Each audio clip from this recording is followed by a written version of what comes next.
It's news time. Information is power. The current, the news headline. Direct primaries. Date set this week to override Buhari. Close to 80 senators already in. The override President Muhammadu Buhari. The National Assembly needs 2/3 of the both chambers to sign on. The likelihood is getting stronger by the hour since it declined assent to the amended electoral bill they expected him to sign into law. Buhari was particular about the direct primary clause, which he chalked up as unconstitutional and unsafe for Nigeria now. The NAS and some APC governors disagree, and they couldn't hide their disappointment as Senate President Ahmad Lawan read Buhari's letter to the chamber on Tuesday. And quorum will be formed Wednesday to veto the president, where Senator Thompson Sekibo, representing River East Senatorial District and Chairman, Senate Committee Chairman on Nigerian Navy, in an interview confirmed that signatures of lawmakers were being collated already. And no fewer than 73 of the 109 members have signed on. Sekibo described as a huge disappointment Buhari's failure to assent to the amendment bill. Other senators have also expressed interest in overriding the president, and the first time in about 6 years of what many describe as rubber stamp 9th Assembly.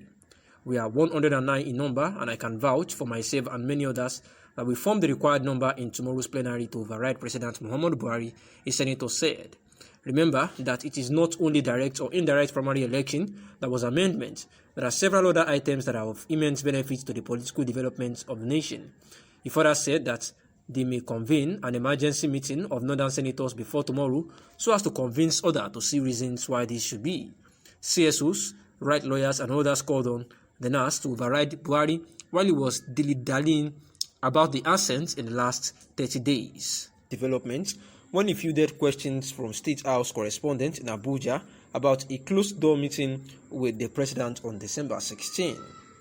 Earlier, on December 15, the president, through the Minister of Police Affairs, Alhaji Maigari Degiadi, had announced the provision of a 20% peculiar allowance for the police, and he said that I am particularly very happy today to inform Nigerians that the Federal Executive Council has approved the review and upgrading of the take-home pay of the police personnel in this country. According to Ngige, the approval covers members of the Joint Health Services Union, JOESU, who went on strike in 2018. Buhari had marked the 79th birthday with the cutting of a birthday cake made in national colors, green, white, green, saying he would pitch in his best for Nigeria until the last day, when in 2023 he hands over to his successor. He added that he planned to return to his farm to tender crops and livestock while enjoying his retirement from State House.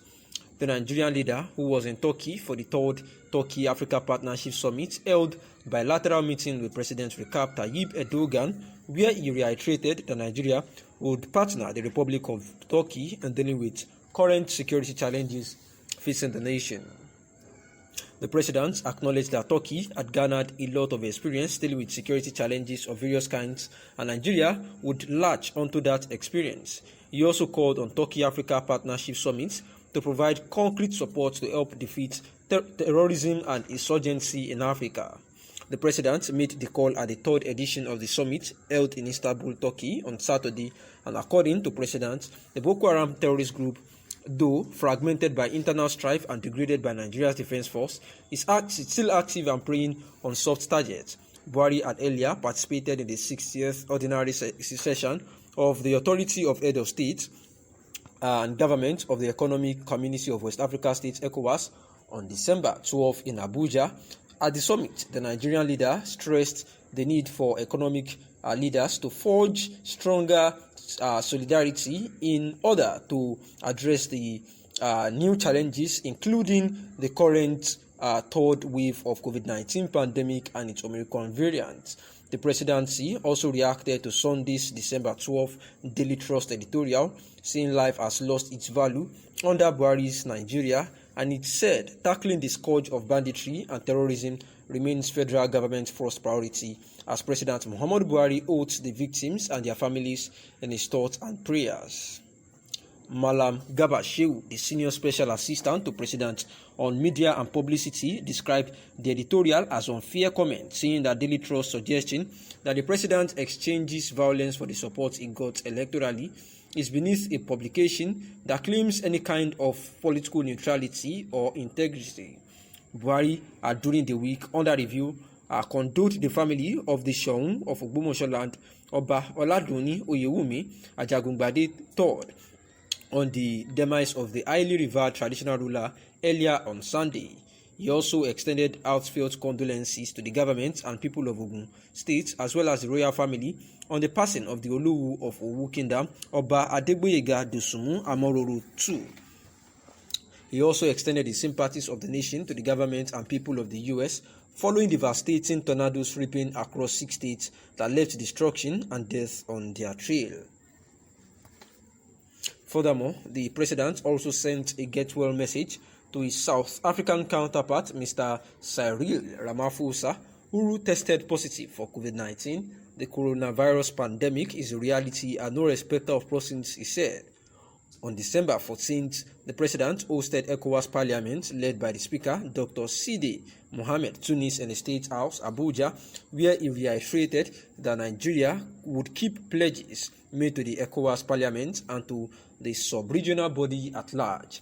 Buhari also met behind closed door with Governor Darius Ishaku of Taraba in the State House, Abuja, on December 14th, where briefing State House correspondents on the outcome of the meeting with the president.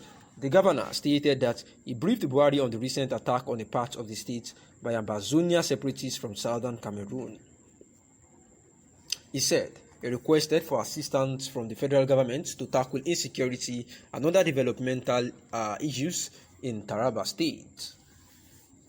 Governor Abdullahi Sule of Nasarawa State also met with the president on December 14, where he lauded President Muhammadu Buhari for being the architect of Ajaokuta Kaduna Kano gas pipeline and revamping the nation's oil and gas sector. According to him, with all the achievements being recorded by Buhari administration, Nigerians will appreciate the president the more after he leaves office. He added that the president had done a lot for the country and many would not see it until after his tenure. And on December 15, President Muhammadu Buhari, over the virtual meeting with the Federal Executive Council at the newly renovated council chamber of the Presidential Villa, Abuja, the news agency of Nigeria reports that the weekly meeting approved $1.9 billion for the procurement of equipment for the nation's power sector to boost power supply across the country through the Presidential Power Initiative. The Vice President, Yemi Osinbajo, was in Daura, Katsina State, to witness the turbaning ceremony of Yusuf Buhari, son of President Muhammadu Buhari, as Talban Daura and district head of Kwasara community on December 18. The president, who also ended the week under review on a diplomatic mission, endorsing partnership